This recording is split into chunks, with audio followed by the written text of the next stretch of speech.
В Ашхабаде открылся конкурс, посвященный национальному празднику туркменского скакуна. В этом году выставка привлекла не только художников и скульпторов, но и фотографов, дизайнеров, телеоператоров. Участники выражают свою любовь к ахалтекинским лошадям через различные формы искусства, представленные в галерее Государственной академии художеств Туркменистана. Конкурс был учрежден в 2011 году по инициативе национального лидера туркменского народа Гурбангулы Бердмухамедова. Ахалтекинский скакун для туркмен – символ силы, грации и благородства. Bedev demek Türkmenin bir kanatı demek, bedev demek Türkmenin canı demek. Türkmen yigidi olsa bedev arzun etmedik yok da men özümden misal alsam men oğlan vaktim kakıma diyerdim bir ahalteke bedevini alıp ber diyerdim da ama kim seyredecek diyerdi.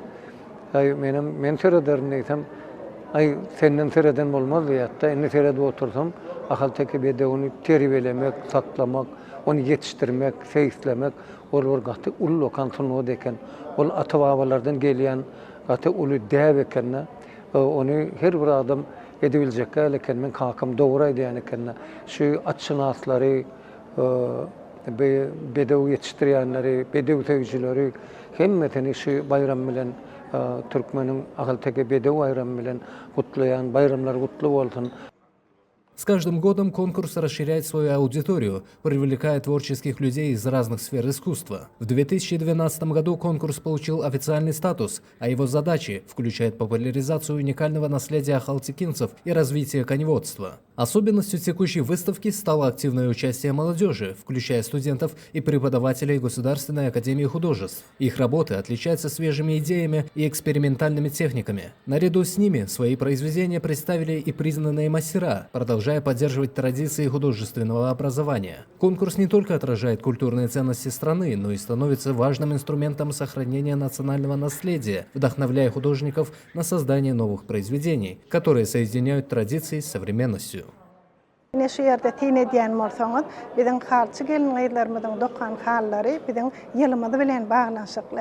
Yani şu halinin yüzüne tereden dedi, parahat durmuşu görmek oluyor.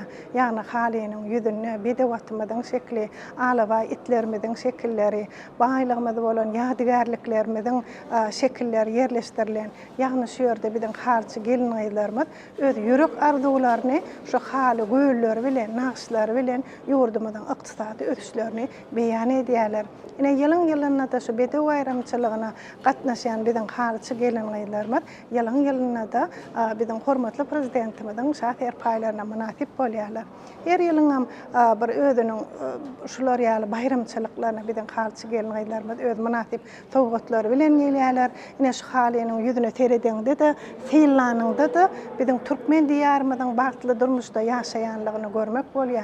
Yani ben özümün Türkmenliğime buysan yani bize bedevatlarımızın bağlığına, yani bize bir Türkmen on marmağının hünerinden dörediyen halıçı dinanlarımızın bağlığına buysan yani.